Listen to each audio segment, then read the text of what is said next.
All right, thank you everyone for joining us today for our presentation on emerging and re-emerging viruses, what clinicians need to know from COVID-19 to the avian flu. My name is Marta Alvarado, Manager of Online Education and Evaluation for Migrant Clinicians Network. Next slide, Kari.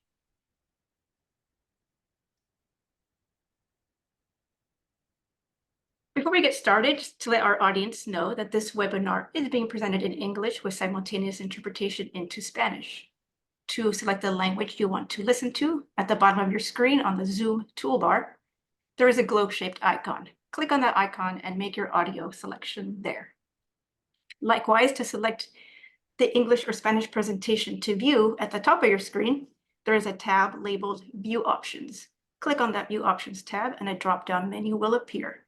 There you can select to view either the English or Spanish PowerPoint presentation slides. Next slide. To remain in compliance with our accrediting agencies, I will read our disclosure of relevant financial relationship statement. We have no relevant financial relationships that relate to this presentation, nor do we have any relevant financial relationships with ineligible companies whose products or services are related to pertinent therapeutic areas. Next slide. I'm not going to read this slide, but just to let our audience know that MCN has received approval from both AAFP and ANCC to provide continuing nursing and medical education for this presentation. In order to claim credit, participants must submit the post-session evaluation that you will have access to at the end of this presentation, and then again in a follow-up email that we will send either later today or tomorrow. Next slide.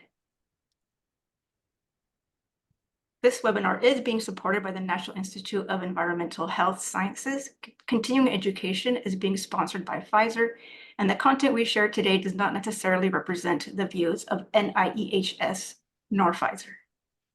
Next slide. Our presenters for today, Amy Liebman. Amy is Chief Program Officer for Workers, Environment, and Climate for Migrant Clinicians Network. Amy has devoted her career to improving the safety and health of disenfranchised populations.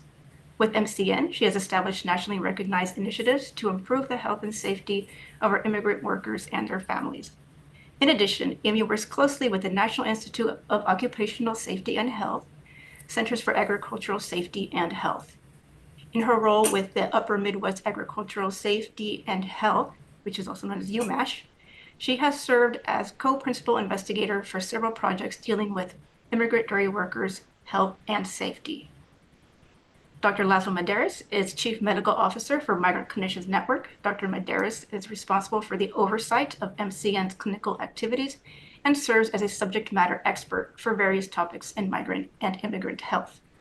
Dr. Medeiros is a board-certified family physician. For over 30 years, he has worked throughout the world and in the U.S. caring for the underserved. In the U.S., Dr. Medeiros has cared for farm workers and their families as part of his work with the Migrant and Community Health Center. In addition to his work with MCN, he is also a hospitalist and has cared for thousands of COVID patients. And with that, I'm just going to go ahead and turn it over to you, Dr. Medeiros. Thank you, everyone, for joining us. Great. Thank you. Thank you very much, Martha. And welcome, everybody. I'm really glad to have you here today. It's a very important topic that we're going to be discussing today. I'm glad we had such great participation. So I'm going to try to make this worth your while for sure here.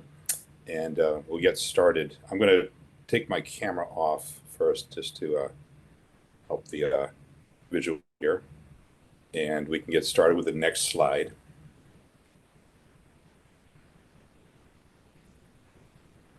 So today we have the following objectives: to discuss the current state of emerging and re-emerging viral infections, including COVID-19 and H5N1, highly pathogenic avian influenza.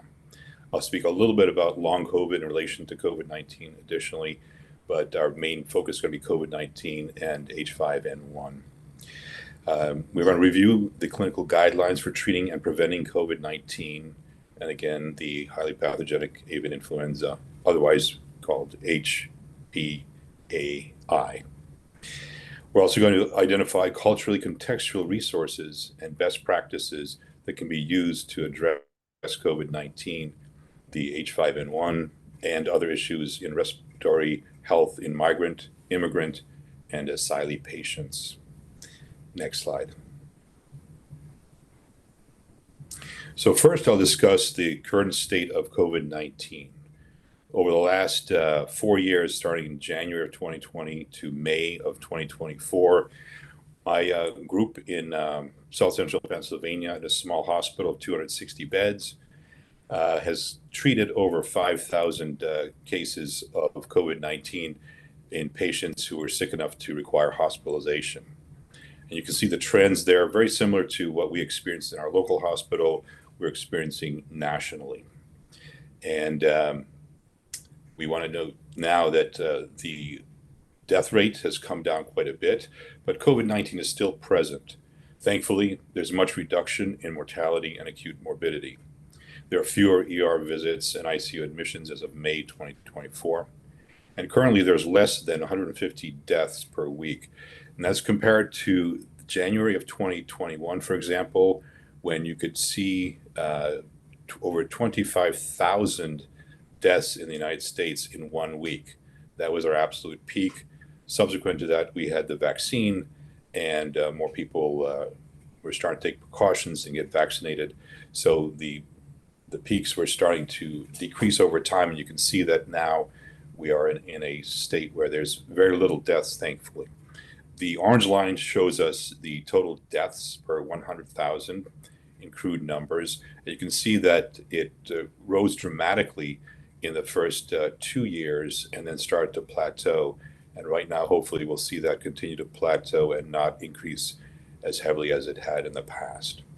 But right now, we are in a better state with COVID-19, and our hospital actually has not had any in approximately 4 weeks. So this speaks very good for COVID-19 in its current state. However, it's still around, and we need to take precautions. So next slide, please.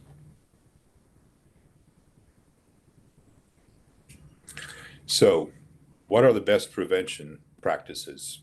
It's still pretty much the same as we've had in the past years. We recommend keeping vaccinations updated. Use masks if you're sick or if you're in a situation when you're with other sick people that could have COVID-19. Wash hands frequently and thoroughly. Use proper social distancing. And if you congregate and assemble indoors, make sure that the place that you are gathering, is well ventilated. These all will help you reduce the potential to exposure and sickness from COVID. The vaccinations are still very good, and I can vouch for this, that even though you may still get COVID from the vaccination, it's not going to necessarily prevent the infection, but it'll definitely prevent hospitalization and staying in the ICU. And I've seen that over the last 4 years. So that's one of the most important things we can say is keep the vaccinations updated. Next slide. So if somebody is exposed or tested positive for COVID-19, what should they do? This is a timeline for the vaccinated and unvaccinated people. So if you test positive or you think you have COVID, the most important takeaway from this slide is stay at home and away from others until 24 hours after your fever and symptoms and overall symptomology is improving. At that time, you can be more active again, but again, stay home and stay away from the most vulnerable people if you are exposed or have tested positive. For other recommendations, you can look at the CDC's website and the CDC COVID calculator. COVID at home tests are more accurate if you take at least 2 of these. So take that twice. If you're still concerned, you can retest. And we have more information on this on our MCN website as well. But I think this is the most important takeaway. If you test positive or think you have COVID, please stay home and away from others, especially your vulnerable friends and family. Next slide. If you do get COVID, despite all these preventative measures, we do have medications that have served well over the last several years. One of them is Paxlovid. The brand name Paxlovid comes from the two medications, combination of nirmatrelvir and ritonavir. These are two antiviral medications, protease inhibitors that we've been using for patients who have symptoms of COVID and are at risk of getting worse. It's very effective, and I'm still surprised that many clinicians do not choose to prescribe this. It should be prescribed within 5 days of your symptoms, and it is taken orally for 5 days. Another one I did not mention here, but it's still active also, is molnupiravir, and that is also for 5 days and has very similar activity to the Paxlovid. And there's also promising studies with metformin, which was a diabetic medication for the prevention of serious COVID and subsequent long COVID. So we do have medications that are available, and I think this is very important that these medicines still work really well, even in the situation where we have fewer cases of COVID, but you can still reduce the intensity, the severity, and the duration of your COVID infection by using these medications. And I really would like to encourage all our clinicians out there to please prescribe this. Certain people will have different medical conditions, and your primary care clinician should be able to tell you, which medication is appropriate for you based on your other medication and comorbidity history. But these medications are quite good, and I would recommend that you take these if you test positive and have the symptoms of COVID. Okay, next slide.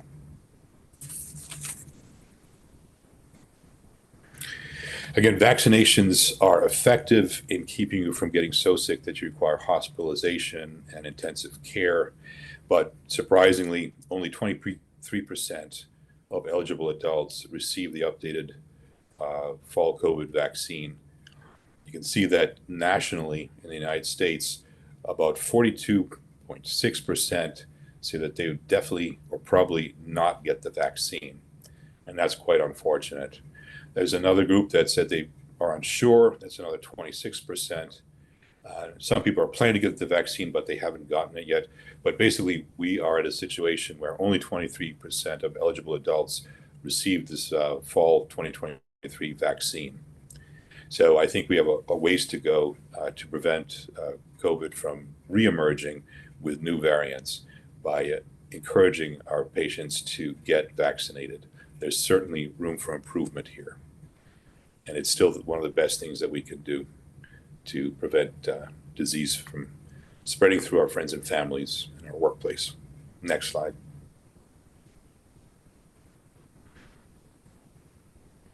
So COVID vaccines are available as of 2023. The whole schedule is updated where you needed one dose of any COVID-19 vaccine, Moderna, Novavax, or Pfizer BioNTech, with an additional dose 4 months after the previous dose, the updated COVID-19 vaccine. And it's unfortunate that more people don't use it. Spring vaccine 2024 is recommended now for those who are 65 and over. So there's a lot of opportunity here. I'm hoping that it's available throughout most of the United States. It is in our area, and I recommend it highly for all of my patients. Next slide. So now I'll talk a little bit about long COVID, or the post-acute sequelae of COVID, PASC. So we define long COVID as a wide range of new or returning or ongoing health problems that people experience after being infected with the virus that causes COVID-19. We define this as a continuation of symptoms 3 months after the initial infection or development of even some new symptoms after the initial COVID infections.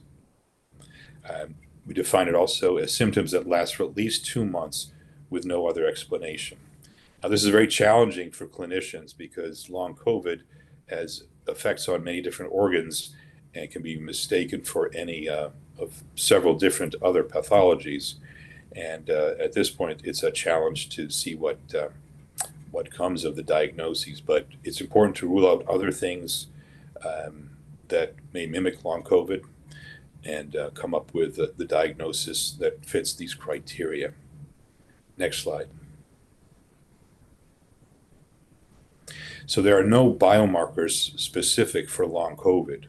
More recent studies in the last 2 months have shown, however, that in tissues sampling of people who had been sick with COVID and still have viral fragments in those tissues, the more fragments they have, the more likely it is that they'll experience some of long COVID. So while this is not a biomarker, this is encouraging to be able to distinguish who has the likelihood of getting long COVID, and further testing may result in some biomarkers in the future.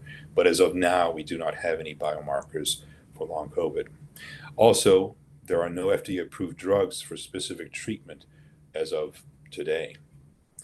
There are clinical trials and over 30,000 publications addressing long COVID and all its manifestations.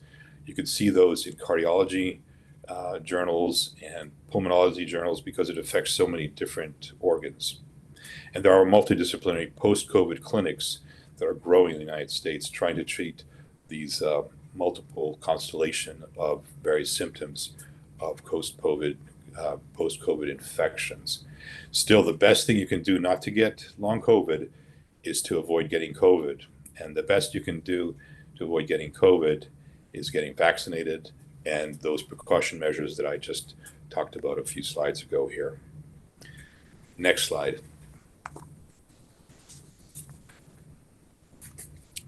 So for the long COVID update, many long COVID symptoms are commonly seen outside of long COVID as well. As I just talked about, it's very difficult to distinguish sometimes between long COVID and other infections and other pathologies seen in multiple organs. And yet 1 in 4 patients with long COVID have significant activity limitations over many months. This is relevant to our population, especially migrant and immigrant farm workers who have very active lives. And it's very relevant to those who have professions and livelihoods who need to be physically active, much of the day. Long COVID can really make this very, very difficult. So we are concerned with it, with the populations that we serve at Migrant Clinicians Network, especially. Next slide. So further issues with long COVID, it is going to be an ongoing public health concern. We've only had this long COVID diagnosis for a few years. We've only recognized COVID-19 for the last 4 years. And so this will remain with us and will be better understood over time. And it will be important to speak to our patients, discuss their symptoms, make sure you listen very carefully, and also note that if they had COVID in the past, that this is well documented and put into their medical records as well, as this will help with the diagnosis in the future as we get to know more and more about long COVID. The viruses, COVID-19 and other viruses that I'll speak to here, these will periodically reemerge, and our public health system has to be vigilant. I am concerned sometimes that the strides we've made so far in COVID-19 over the last several years could disappear or break down if we do not support our public health system sufficiently and help those that need our care the most. Next slide. So I'll speak to respiratory syncytial virus briefly. Respiratory syncytial virus we have known for many, many years as a virus of children. Recently, we've also realized that it is a viral infection of adults only. But in children, it usually has a season between usually November and April. Although during the pandemic years of COVID-19, it came sporadically and did not follow the guidelines of those particular dates. There's some promising new RSV treatments, and one is an injection with nirsevimab. This is a monoclonal antibody that gives passive immunity. It's a one-time injection, and it has promising results, substantially reducing hospitalizations in infants who get RSV. There are also vaccines now for adults over 60, which I didn't mention in this slide here, but Pfizer and GlaxoSmithKline both have RSV vaccinations for older adults, usually age 60 and over. Those are also given one dose and can be given with other vaccines. If you have any questions that I can address that a little bit more, but here we're addressing mostly the RSV in children and some of the new promising results that are coming from our new technologies. Next slide. So next I want to talk about this high pathogenic avian influenza, HPAI. I'm going to call it here H5N1 for simplicity. It first came on the scene to our medical world around 1996 and really took off in 1997 in Hong Kong, China. It caused a serious disease outbreak in both humans and poultry. And it was eliminated by the slaughter of 1.6 million chickens in Hong Kong. There were 18 recorded human cases and 6 were fatal. And so we saw that this H5N1, which existed in poultry, now came into humans as well. And since that time, it has receded and come back and receded and come back. And we know now that in poultry, especially water birds, it has become an endemic across many countries. So this is the first activity that we saw, and in 1997 we realized the seriousness of it, but it was quickly managed by the slaughter of 1.6 million chicken. Next slide.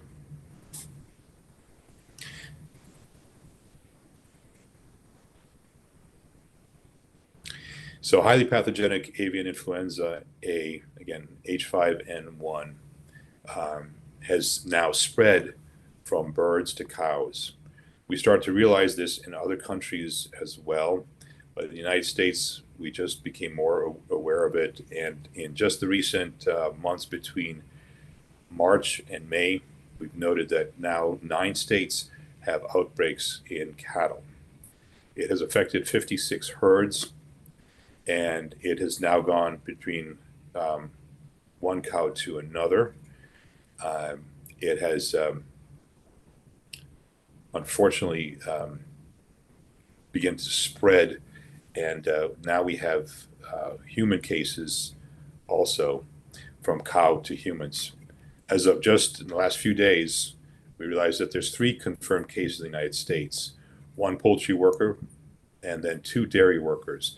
The original one from Texas in March of 2024, and another one in Michigan just a few days ago.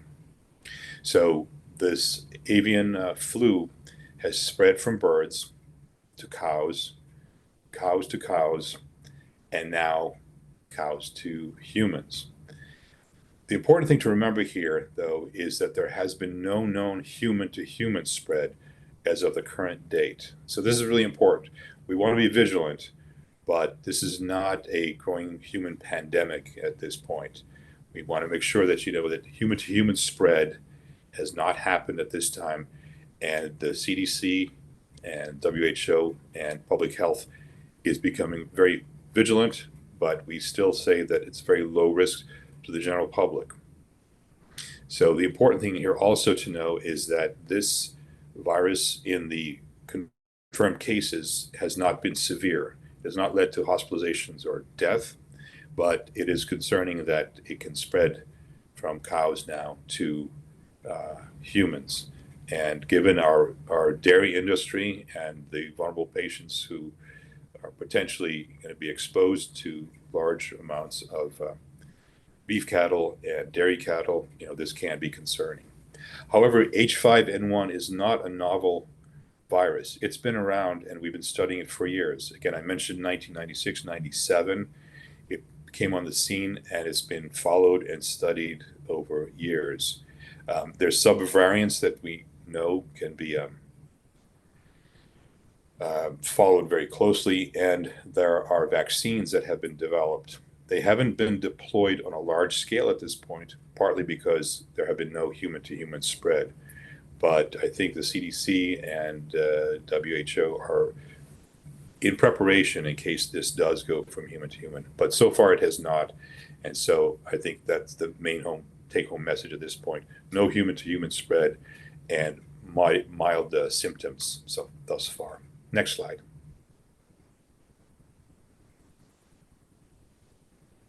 So who is at risk? Well, as this has spread from poultry to dairy cows, the top group that I would say is at high risk is dairy producers and workers. And it's also important to note that 51% of dairy workers are immigrants, and 79% of our milk supply comes from immigrant workers. So this is a group that we serve at Migrant Conditions Network, and that's why we're presenting this now, and we remain vigilant, and we want to give you the correct information to how to protect those who are at risk. In addition to dairy producers and workers, workers on poultry farms are at risk. Slaughterhouse workers who work with injured or potentially dying animals, veterinarians who heal the sick and dying animals, workers caring for sick animals who are not veterinarians but otherwise are responsible for removing carcasses are also at risk. Community health workers who work with these populations, and consumers of raw milk. So I want to speak briefly to the consuming of raw milk, which at this point should not be done by anybody. There's other diseases besides H5N1 that could be brought on by drinking raw milk. So I do not recommend it in general, but specific for H5N1, it has been found in raw milk. In fact, that is the major exposure avenue that we're thinking brought this on to humans. But raw milk, if pasteurized, will destroy the H5N1 virus. There will still be viral fragments in pasteurized milk, but it is not active and it cannot become activated. So pasteurization effectively inactivates H5N1. But remember that raw milk is not pasteurized. So I think pasteurization at this point protects the consumers. And even if there's bits of viral fragments, there's no live infectious virus that has been detected in these positive H5N1 samples of milk. This has been thoroughly researched, and this is one of the things that we're being very vigilant of. But at this point, our milk supply is, as far as we know, as of the current date, is fine to continue to consume. But raw milk is not, again, because it's not pasteurized. Next slide. Okay, so routes of exposure. I mentioned that it's milk mostly that sheds this virus in dairy cows, and it's mostly from the mammary glands. There's some in the manure. It's very unlikely that it's airborne at all. And interestingly enough, it has not been detected as a respiratory illness in cows. So these animals are not shedding the virus from their nose or their mouth. They're rather shedding it in the milk. So right at this point, it doesn't behave like a respiratory virus in cattle. They're being studied at this point with PCR to see if any serology shows up in the cows, but that's an ongoing study. But for our workers, the important thing is to protect yourself, your face, and your eyes, because this may be the major way that this spreads from cows to humans. So wearing an apron, gloves, and eye protection is going to be very important. And Amy Liebman will talk more about that in the next part of this presentation shortly. But protecting the eyes is one of the most important things you can do. Face, eyes, and then hand washing. Next slide. Again, the eyes are the most symptomatic that we saw in two of the cases of dairy workers, both in Texas and in Michigan. Interestingly enough, human eyes have bird flu receptors. Don't ask me why, but this is one of the things that we know, that bird flu receptors in the eyes cause conjunctivitis, and this is the symptom that was most prominent in our patients who had the exposure. But most of the time with avian flu, symptoms can be either asymptomatic or flu-like symptoms with fever, runny nose, chills, fatigue, or even joint aches. So at this point, we have to take all those things into consideration. And we may see that in other patients later on, but currently with the two that we've followed closely, it's been the conjunctivitis or red eyes that has been the most prominent symptom. Again, I want to stress that the symptoms are mild. I believe that the dairy worker in March has completely recovered, and I'm hoping our Michigan patient is also recovering. Symptoms have been mild. They have not needed hospitalization. They have definitely not needed intensive care or anything else. So these are mild symptoms, but we need to be vigilant at this point. And there should be good communication between clinicians, veterinarians. And I always try to teach my students and my clinicians to please ask for profession. What do you do for a living? This is going to be very important to figure out if we have somebody coming into our hospital or to our clinic with certain symptoms, to make sure we know what their profession is and what their exposure risk is. As I just mentioned, the high risk exposure patients. Next slide.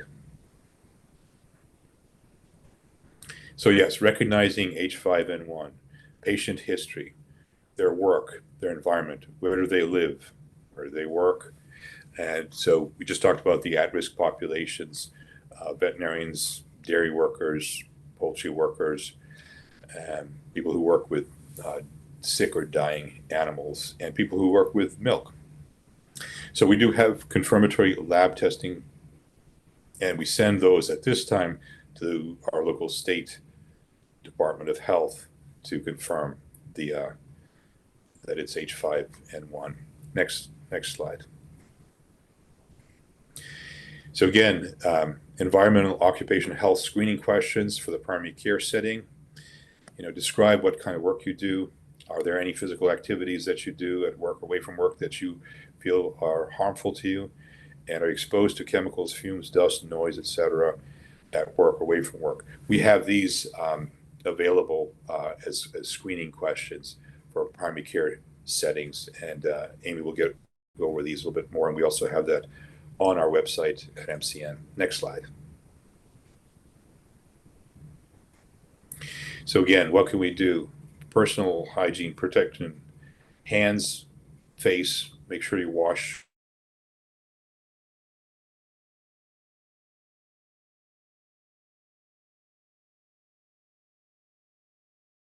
as you can, keep everything clean. If you wash your hands thoroughly, do not touch your face, and definitely do not touch your eyes. So hand hygiene is also important. Do not drink raw milk, as I had emphasized before. And we do have vaccination, a program that follows H5N1, and vaccines could be activated. But at this time, since there's no human-to-human infections, these vaccines have not been triggered yet, but we do have them in waiting. They may have to be modified if this virus transforms and reassorts in a different way. But at this time, we're ready. But again, we do not need to panic. And good hand hygiene is really the important thing that this slide emphasizes here. Okay, next slide. So in summary, we are going to have emerging diseases and re-emerging viruses over and over. We have to be vigilant. I talked about long COVID, acute COVID, RSV, and avian influenza.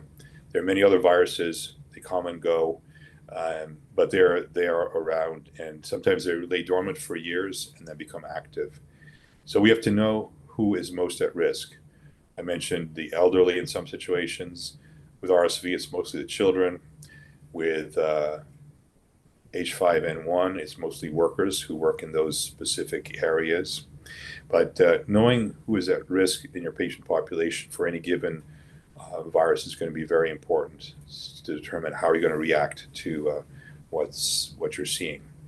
And do ask your patients what they do for work. This is very important. Know their profession and know, what kind of risks to look for if they show up in your clinic or in your emergency room. Prevention is still important, and please get updates and partner with your local and state health departments to get the most recent updates on what's going on, both locally, nationally, and even globally, I think, because we have very many global partners who move from place to place. So that's going to be very important as well. Okay, next slide. I think at this point, we're going to turn it over to my partner, Amy Liebman, and you can take it from here. Great. Well, thank you so much, Dr. Laz. That was great, and I think it gave us a really good update on COVID, RSV, and the avian flu. And I want to share with you some resources and strategies that might be helpful for you. We're going to just start with avian flu.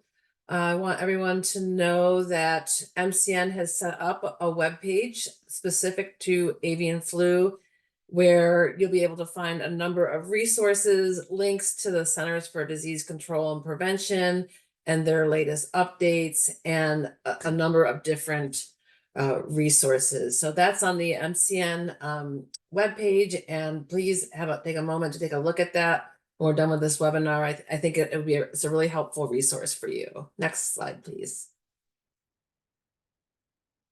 So when avian flu first came out, one of the things that I love about MCN is that we were able to get some information out really quickly about ways that we can try to protect ourselves and what we need to know. So we worked with some folks at, we used the information that was coming out of Texas with folks at Texas A&M and the University of Texas at Austin Health Science Center and the Texas Extension. And we said, okay, what are some of the symptoms? What do workers need to look out for? And what do they need to tell their provider if they are symptomatic? And one of the things that we're stressing, Dr. Laz was talking about clinicians asking about what kind of work their patients do, and vice versa. We're suggesting that workers, when they are seeking care, that they make sure that they're telling their providers what kind of work that they do. And then we just underscored some of the ways to protect yourself with PPE, hand washing, and avoiding raw milk and touching your face and eyes. The raw milk for workers is a concern in that it's can be available for consumption. But also, I'll talk about it in a minute, it can also splash into their eyes. So we want to make sure that we're protecting workers from the milk. We also have a really nice blog that we did with a veterinarian and public health expert, Jeff Bender. And then we have some videos that go along with that if you find that helpful. Next slide.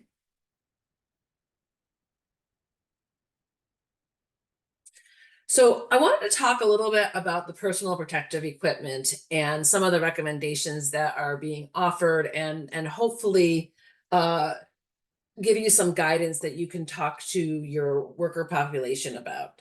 But I think it's really important to understand how we look at worker health and safety with the hierarchy of controls. And generally, when there is a hazard, we like to get rid of that hazard. So if there's a toxic chemical that's making people sick, we want to get rid of that chemical. In this situation, we have dairy cows that are getting sick. It's very hard to eliminate dairy cows. We're not looking at culling the herds the way that we are with some of the flocks. And substitution is really also a challenging option with what's going on. But usually if you have a toxic chemical, you can substitute it with something that's maybe less toxic. As we go down, there's engineering controls. There's ways to set up different systems in a workplace so that you minimize the exposure by isolating the hazard. And then there's things like administrative controls that are rules and policies that includes trainings. And then also there's personal protective equipment. And personal protective equipment, like we saw during COVID, can be super important, and it is very important for our workers. But often it becomes, it's the place that puts the most onus of responsibility on the worker. So we always like to have other ways that we can protect workers. But right now, we want to think about what kind of PPE is needed for our workers. Next slide, please. And so the CDC offered some initial guidance, and it was really based on poultry farms that had chickens or poultry with H5N1, and they already knew that. And so they made a suggestion of a lot of PPE, including an N95 respirator, head cover, and various other types of PPE. And quite frankly, for dairy work, that recommendation, while that was the most protective recommendation, and they want to be very cautious when we don't know, when we're thinking that it's largely in the mammary glands, it's likely not airborne, although we don't know 100% sure. We want to look at what's the PPE that our workers will be most likely to use and protect themselves at the same time. So one of the most important things is making sure that the worker's eyes and face are protected from any sort of splashing from manure or milk, and a face shield can work really well with that. For workers that want some kind of mask that would cover their face, it doesn't have to be an N95. We know that an N95 in a really wet, hot environment can be really challenging for workers to wear. And the one thing that we want to make sure doesn't happen is we don't want workers touching their face if their glasses or goggles are getting fogged up. We want to make sure they're keeping their hands away from their face. That's why the face shield might be a good way around that, and making sure their hands are protected. And a lot of dairy workers are already wearing like overalls and a apron to keep themselves protected from some of the different liquids that they're encountering in the parlor. But really the big thing is thinking about what are the routes of exposure. We're learning more and more every day. It's looking like it's the mammary glands. We'll know more, and if this thing changes, we'll also come back to you with updated information. Right now we're giving you what we know and May 23rd. And but just like with COVID, it could be a changing situation. We're seeing it go from, as Dr. Laz talked about, from birds to mammal to a cow, the cow to cow, and now it's going from cow to human.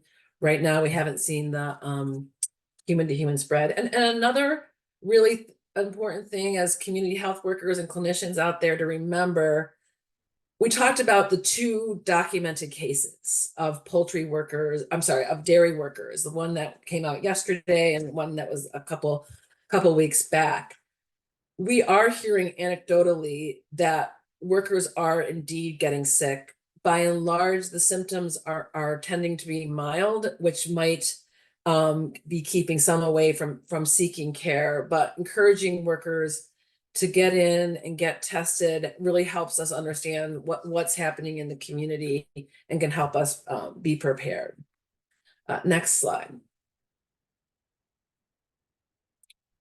So as I finish up here, if you have questions for us, feel free to put them in the chat. But I want to just take a little bit of a change in direction and talk to you about overall MCN's culturally contextual educational materials.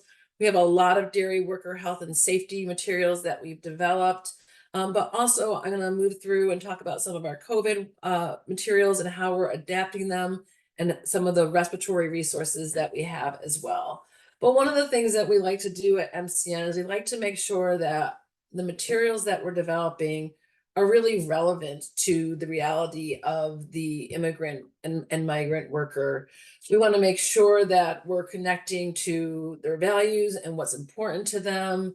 And most important, we want to make sure that we are offering practical solutions and giving folks concrete steps that they can take to help address the various health or safety concern.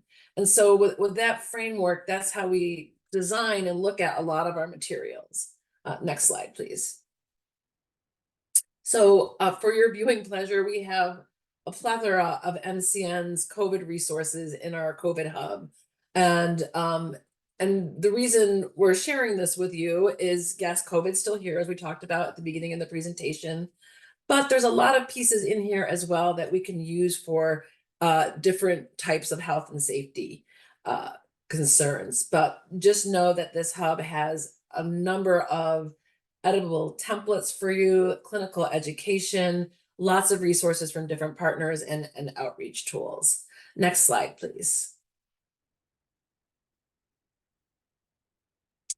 One of the materials that we really like, that we think can be easily adapted and used for other types of health concerns, is our Vaccination Is communication campaign. We developed just a number of customizable materials where folks could put their own logo on them. You could change the pictures in them. You can use them for different types of vaccine promotion. But so take a peek at the three middle materials on this slide. That's one of our many graphics that we offered around reaching out to people to encourage vaccines. Go to the next slide, please. And you'll see that it was really easy for us to change the language or change the photo, and we did lots of workshops helping folks to understand how to easily edit these templates, and there's lots of videos and how to at our hub for you to be able to use some of these resources. Next slide. In addition to the patient material, we still have our FAQ, which is actually an award-winning FAQ on COVID-19, and we've updated that. Sometimes we were updating it every 2 weeks in English and Spanish, and now we're updating it every couple of months as pertinent with the different changing recommendations and guidelines around COVID. Next slide. And this is one of the materials that we developed during COVID, was talking about the different types of face coverings and ways to properly wear these either a respirator or mask. And that was used during COVID. And we also feel that this can be really adapted for other types of scenarios where we might need either a face covering or an N95 respirator. Next slide. We did, again, one of our other beautiful resources that we did during COVID was our flip chart. That is still available and also can be adapted in just terms of using it for vaccination education in general. Dr. Laz mentioned that ventilation is still really important in protecting ourselves against COVID, but also ventilation is a really important strategy for keeping us protected from a number of different respiratory viruses. And so some of the resources that we developed for COVID have been reworked so that you can use them more broadly. Next slide, please. And then lastly, hot off the press today is our latest resource on respiratory health. This is really looking at workers and climate change and the different types of hazards that workers are facing as a result of climate change, and talks about different ways to protect oneself. And again, a lot of the lessons learned, a lot of the type recommendations for PPE become really relevant for respiratory health from different types of climate threats, such as wildfires, and even for workers who are rebuilding homes after a flood or a hurricane. We're looking at workers being exposed to mold. So there's lots of great information and resources for workers in this new comic book that we have, and we hope you take a look at it. Next slide. So please feel free to connect with MCN. We are reachable through Twitter or X, Facebook, on our website, at LinkedIn, and just know that there's a plethora of resources available for you to use to address these, emerging and re-emerging viruses, and we really hope that, you know, these resources are helpful for you as you do the work in the community. And we know that you all are on the front lines of migrant health, and so we hope that these resources are helpful for you. And so at this time, we'll go to our last slide. We're hoping that you will take the evaluation, but also we want to be able to answer any of your questions. And it looks like we have just one question so far. You can put it in the Q&A or you can put it in the chat, and let us know what you want to know. But right now, this is for Dr. Laz. What type of symptoms are exhibited in long-term COVID? Okay, very good. Thank you, Amy. Yes, so long COVID has a long list of symptoms that could be described under the category of long COVID. We're actually going to have another webinar on this fairly soon, I believe, on long COVID and its effect on mental health and other kinds of issues coming up soon with our MCN partners. But so long COVID can have circulatory problems. People can have clots weeks to months after they had COVID. Some people develop clots in their legs. Some people develop clots in their lungs, and heart issues, cardiomyopathy. So the heart can enlarge and become very weak. That can happen over months, and it can get worse over time.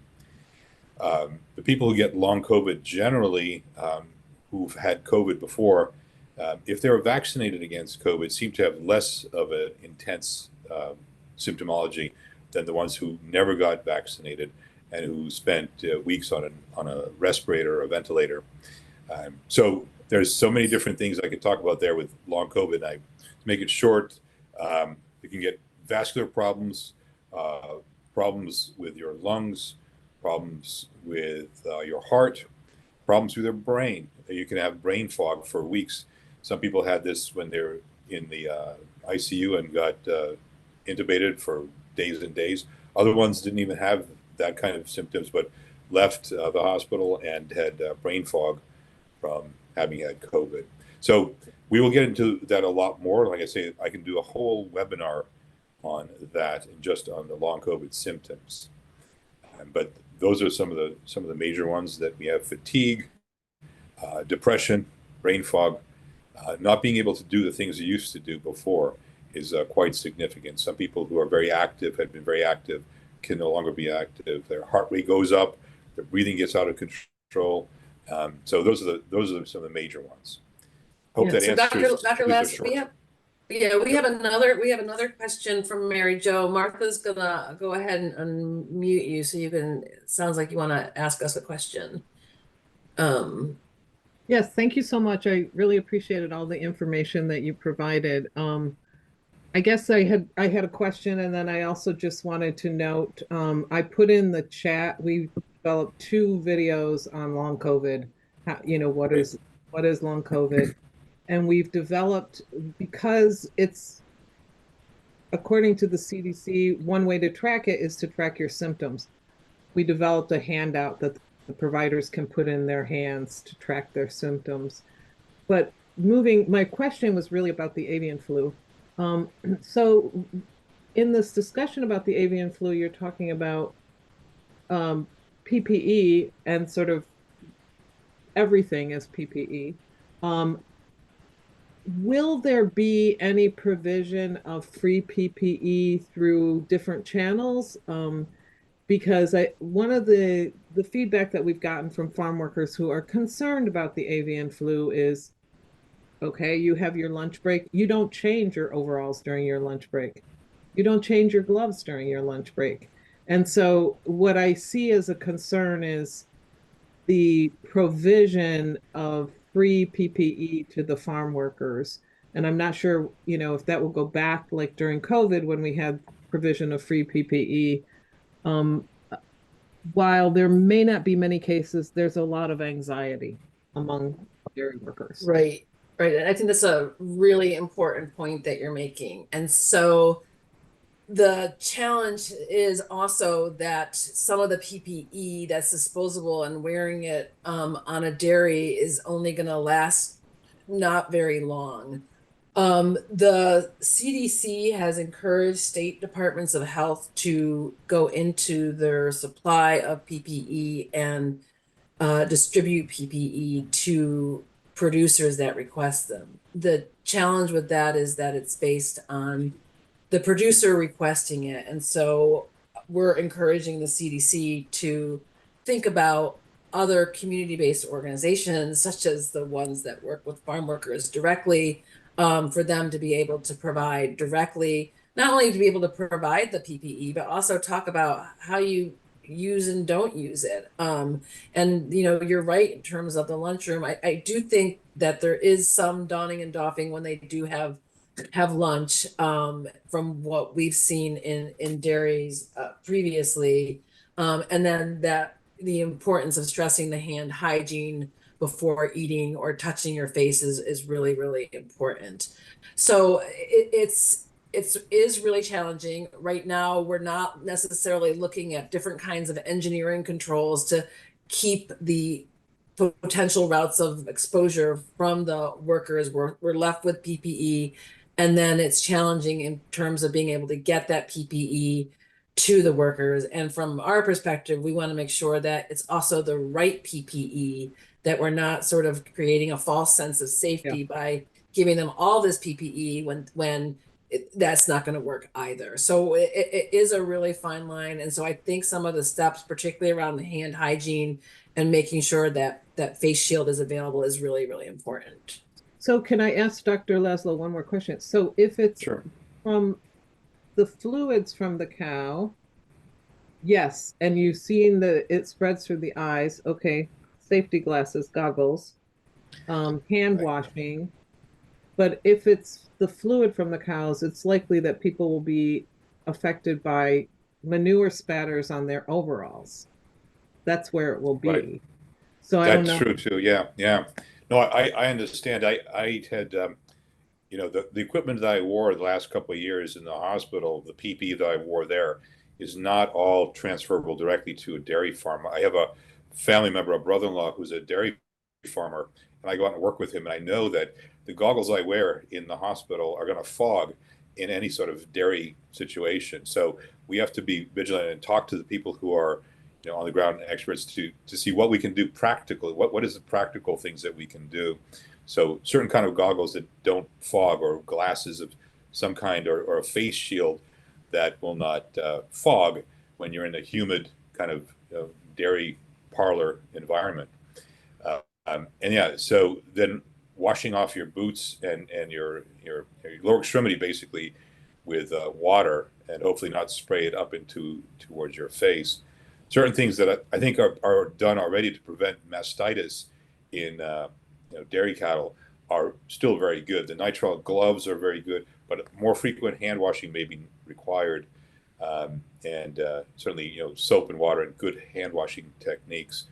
But yeah, I think like what Amy had said, we have to work with the people who are directly involved in the dairy industry to see what of the kind of PPE we would like and what actually works, and how we can work with the local experts on the ground, to make sure that that's required, because PPE is not PPE from virus to virus and from environment to environment. Mm-hmm. Thank you. I hope that helps. Yes, thank you very much. Sure. Well, while we still have time, I'd like to thank our interpreters as well.